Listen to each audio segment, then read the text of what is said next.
Neste terceiro episódio, você vai saber como é importante o apoio familiar desde a infância sobre o tema sexualidade, uma vez que está diretamente ligada a casos de suicídio e transtornos mentais. O sentir-se bem no âmbito da sexualidade constitui um dos principais critérios de saúde mental e de satisfação interpessoal. Entender e aceitar sua sexualidade está diretamente ligado à saúde mental. Sexualidade não está só ligada ao ato sexual em si, mas em como você se enxerga. É importante entender que a sexualidade é uma necessidade básica do ser humano, não podendo ser dissociada dos outros aspectos e necessidades de sua vida. Porém, normalmente as discussões sobre a sexualidade humana no ambiente familiar se convergem a um ponto de conflito. Normas e padrões de comportamentos já existentes que se chocam com as normas e padrões atuais, ou seja, choque de gerações. Com certeza, o momento que mais me marcou na vida foi quando a minha mãe me defendeu da sociedade e da família também, né, que são bastante transfóbicos, que não me entendem, não sentam para conversar. E o processo mais gratificante é ver você ter a sua mãe do seu lado, ver ela te chamando pelo seu pronome, que é a parte que todos nós, homens trans e mulheres trans também, se sentem gratos, se sentem confortáveis, é quando uma pessoa ela te reconhece pelo seu gênero, pela forma como você se identifica, como você se vê. Então foi gratificante demais. A primeira vez que a minha mãe ela me defendeu da sociedade, ela me tratou no masculino. Então isso aí vai ser uma coisa que vai ser marcado para sempre. Descobrir a sexualidade na adolescência, mas ser amparado muito antes, ainda na fase da infância, é primordial. Afinal, muitas crianças crescem e começam os problemas de aceitação na fase da adolescência por elas mesmas. A taxa de suicídio entre jovens subiu 10% nos últimos anos. O Brasil é o 8º no ranking mundial entre os países com maior número de suicídios e está no 4º lugar no índice de crescimento de casos de suicídios, principalmente entre os jovens, segundo a Organização Mundial da Saúde. O desejo de pertencer a um grupo e sofrer influências desse grupo são algumas características comuns para a maioria dos jovens. Quando essas características são vividas numa sociedade que favorece a erotização infantil, deturpação de valores e de respeito ao próprio corpo, assim como ao outro que é parte da relação, a vivência sexual do jovem pode ser bastante equivocada. Essa vivência pode resultar em danos à saúde física e mental, tais como transtornos de personalidade, frustrações, depressão, anulação de si mesmo, além de gravidez indesejada ou precoce e das infecções sexualmente transmissíveis, como a AIDS. O momento em que eu senti maior dificuldade em falar sobre a minha orientação sexual foi de fato quando eu comecei a criar consciência disso e comecei a aceitar que eu precisava pensar a respeito disso. Ao longo da minha infância, desde muito cedo, eu sempre entendia que havia algum assunto que me pertencia dentro de mim, ao qual eu não queria ver ou enfrentar. Então, quando eu comecei minha fase adulta, meu jovem adulto, a partir dos meus 19 anos, eu comecei a olhar para dentro e tentar entender um pouco melhor desse assunto. E à medida que eu ia me colocando nesse lugar, ia me identificando com essa realidade, se tornou um pouco mais difícil de falar sobre o assunto, né? Mas eu comecei a me empoderar, a falar sobre isso, quando eu entendi que o meu valor existia e a minha felicidade estavam em eu ser eu mesmo. Eu assumi quem eu era. E se eu não assumisse quem eu de fato era, não assumisse a minha essência, eu não seria feliz, né? E a minha essência, claro, ela é muito maior do que a minha sexualidade, mas a sexualidade é um fator importante de quem a gente é, né? E não assumir isso invalida muitas das outras partes do nosso ser. Quando eu percebi que eu seria uma pessoa infeliz, se eu não de fato aceitasse quem eu era, eu resolvi criar coragem de aceitar e assumir isso, começando pelos meus amigos, pessoas próximas. E então chegando até a minha família, né, a minha mãe e as minhas irmãs, que inicialmente A minha mãe, especificamente, não aceitou muito bem, né? Alguma reação extremamente esperada, assim, né? Porque, afinal de contas, os pais também não são educados para orientação sexual, né? E para o entendimento das questões de gênero, isso tudo são assuntos latentes novos, mas que antigamente não eram tão difundidos assim, né? Mas graças à relação que a gente tem, a gente conseguiu juntos se educar e passar por isso, né? Buscando uma maior aceitação de quem a gente é, né? Minha mãe sempre me educou para aceitar o outro como ele é, para amar o outro, né? Uma educação para afetividade. Então, eu sempre fui uma pessoa afetiva em função disso.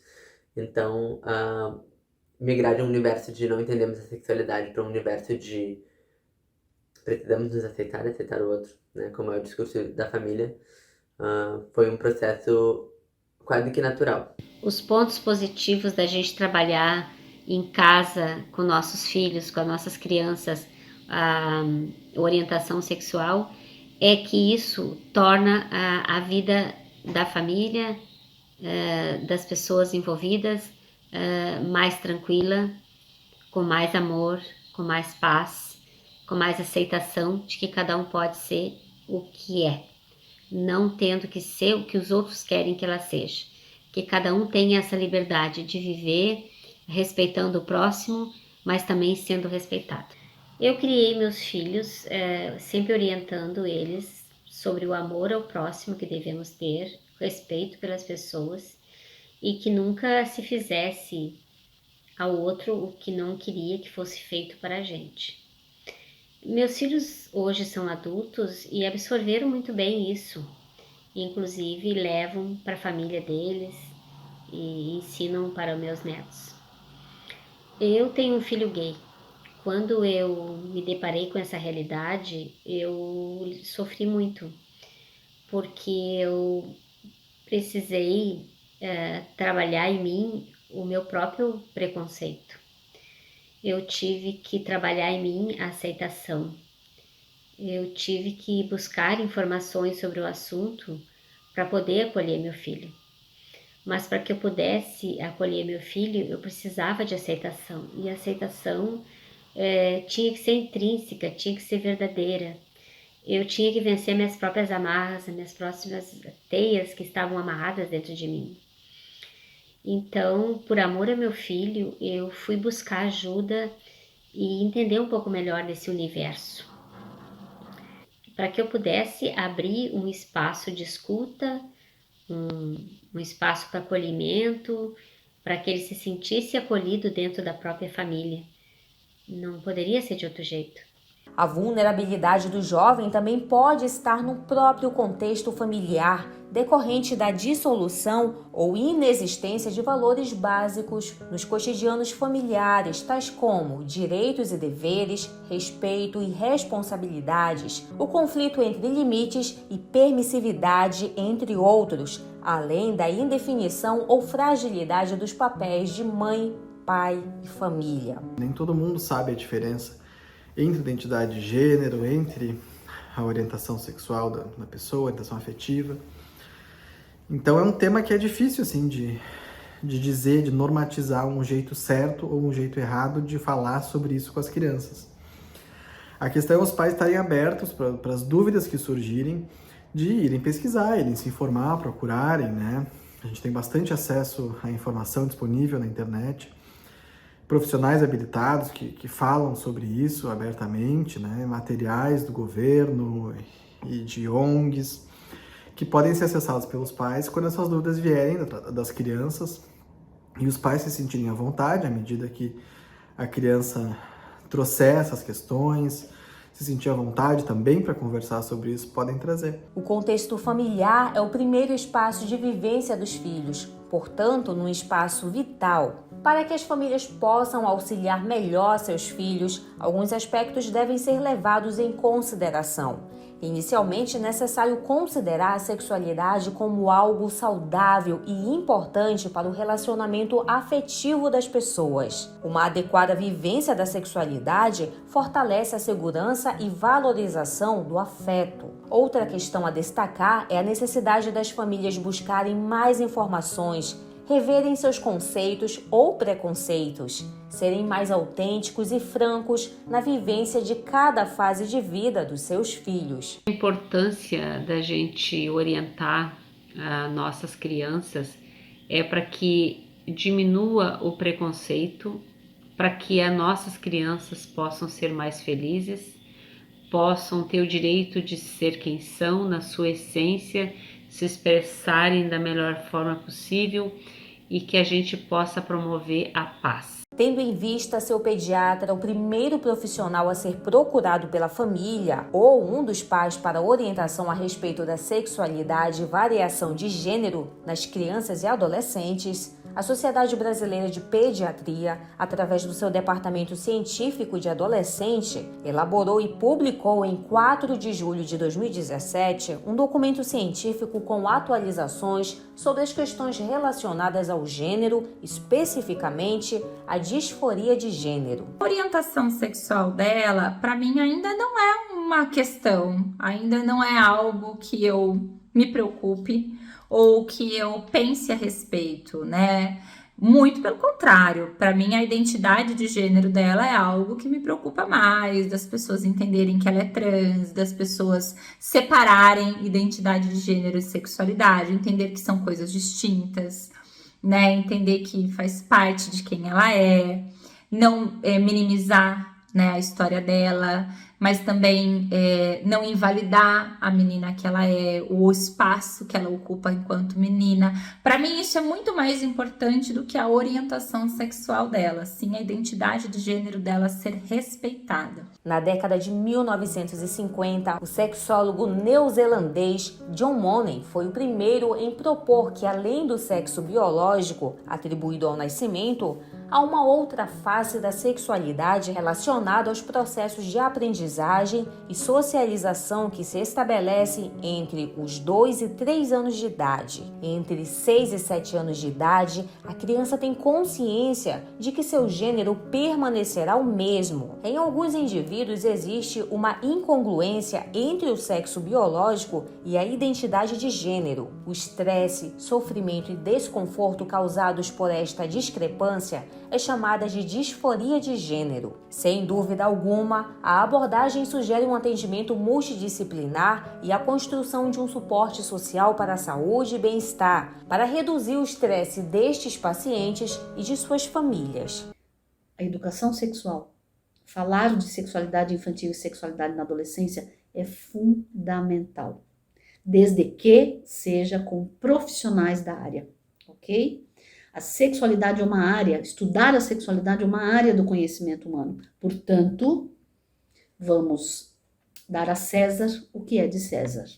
Vamos dar ao profissional da sexualidade esta competência de falar de sexualidade, de orientar, de conversar com pais, com crianças, com adolescentes, com professores, com todo mundo. Como abordado desde o primeiro episódio desta série, a promoção da sexualidade está diretamente ligada à saúde mental do indivíduo desde a infância. É uma construção que deve estar com a atenção das famílias e escola, para que as questões de transtornos mentais e suicídio não sejam a opção de muitos adolescentes e adultos. E ao longo da minha infância eu nunca tive muito acesso à informação e à educação voltada para a sexualidade, para a identidade de gênero ou para a orientação sexual. Essas eram temáticas pouco faladas nos ambientes que eu vivia, tanto no meu ambiente escolar quanto dentro da minha família. E se hoje essas temáticas ainda são um tabu, né? Imagina 20, 30 anos atrás.